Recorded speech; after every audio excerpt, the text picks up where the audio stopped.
All right, buckle up because we're diving into some serious Mesoamerican mythology today. We're talking Quetzalcoatl. The Feathered Serpent god. Yeah, and this isn't your typical create the world in 7 days kind of story. This is Quetzalcoatl. This is different. Completely different. I mean, you look at all these other creation myths, and it's, bam, humans, done. Not Quetzalcoatl. He's got, like, this internal struggle going on. He's thinking, he's feeling, he's got doubts. Which is wild, because you think all-powerful God creating humans shouldn't be that big of a deal, right? Right, but this is what makes Quetzalcoatl so fascinating. He's not just a divine puppet master. He's invested in this whole creation thing on a personal level. So how does this whole creation thing even go down? What does Quetzalcoatl actually do to make humans? Okay, so picture this. He's not just snapping his fingers. He's using these sacred bones, remnants of past creations. And get this, he mixes it with his own blood. Whoa, hold up. His own blood. Yeah, talk about commitment. Yeah. And it really emphasizes this idea of shared essence. You know, like humanity is literally born from his being. Okay, that's intense. Makes you think he'd want a little more control over his creation. But the excerpt we're looking at, it mentions free will, right? And where there's free will, there's going to be chaos. And that's where his brother, Tezcatlipoca, comes in. Oh, yeah, he's trouble. I can feel it. Well, it's not that simple. See, Tezcatlipoca, he's not just some evil villain. Think of him like the necessary shadow to Quetzalcoatl's light. Okay, so it's like you can't have one without the other. Precisely. And Quetzalcoatl, he gets this. He's all about balance, but he's also terrified of what humanity might do with this whole free will thing. And spoiler alert, things don't exactly go according to plan, do they? Let's just say, even gods aren't immune to the occasional creation gone wrong situation. All right, well, let's unpack that whole mess after a quick break. We'll be right back with more Quetzalcoatl and the wild ride of creation. So before the break, we were talking about how humanity, kind of went off the rails, and Quetzalcoatl, well, he's not exactly thrilled about it. Thrilled is an understatement. Remember, we talked about that whole blood and bones creation thing. This isn't just some detached observation for him. He feels their failings deeply, personally. Oh, yeah, way more intense than just a disappointed parent. This is like existential crisis level stuff, right? Exactly. And this is what makes him so relatable. I mean, we've all been there, right? Yeah. When you put your heart and soul into something, a project at work, a relationship, even just trying to be a good person, and it just blows up in your face, it hurts. And Quetzalcoatl, for all his divine power, he feels that pain too. Okay, but he's still a god. He could just snap his fingers, fix everything, right? Sure, he could. But that gets to the whole free will thing we were talking about. It's that classic dilemma. How much do you intervene, even when it hurts to watch? It's like that tough love debate, but on a cosmic scale. With incredibly high stakes. We're talking the fate of humanity here. No pressure or anything. And yet, even though he's hurting, he still makes this monumental decision. He's not going to force them back on track. He's going to do something radical. He's going to descend into the underworld. Okay, so this isn't just any old walk through the park kind of descent. We're talking hardcore underworld here, right? What does that even look like in Mesoamerican myth? Think trials, tests, monstrous beings. Mictlan, as it's often called, isn't exactly a walk in the park.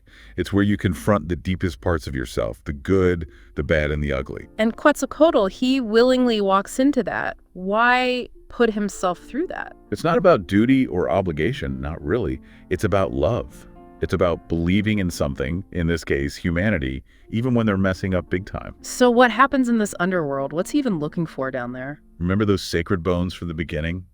The ones he used to create humans in the first place. Yeah, the whole blood and bones cocktail. Yeah. Intense stuff. Well, he's going back for more. But it's not about hitting reset on humanity. It's about understanding that death, failure, those are just parts of the cycle. He's embracing the imperfection in them, in himself, in the whole messy cycle of existence. Wow, I never thought about it that way. It's like, yeah, humanity's screwed up, but he's not giving up on them. He's going through literal hell and back to try and understand them better. And that's what makes this descent, this sacrifice so powerful. It's not about control.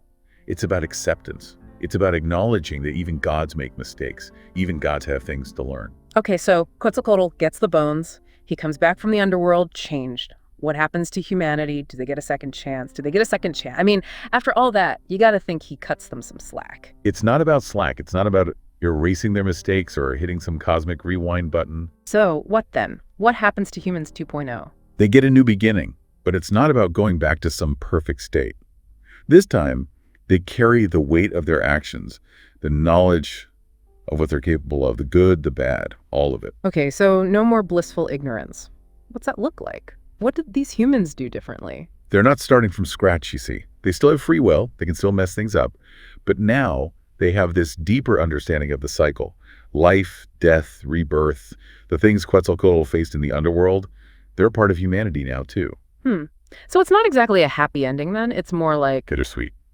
Yeah, exactly. Like you said, they can't erase what they did. You can't just go back, to that garden. Humanity, it's changed. And Quetzalcóatl, he gets that. He's not trying to fix them anymore. It's like he understands, finally. Creation, it's not about control. It's about letting go. Yeah.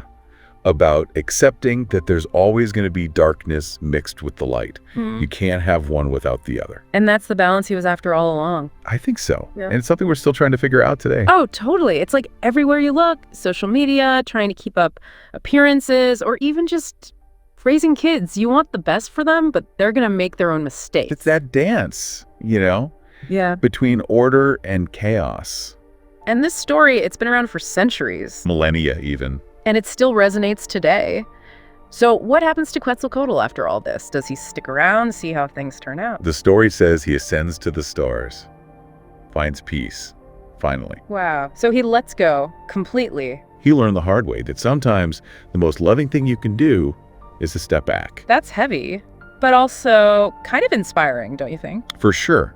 Because if a god, a being of pure creation, can embrace the messiness of it all, Maybe we can too. it's a good reminder that it's okay to question, to doubt, to screw up sometimes. Even the gods did. Exactly. And maybe, just maybe, the real challenge isn't about picking a side, good versus evil, order versus chaos. It's about learning to live with both. Finding the balance, Yeah. our own balance. Wow.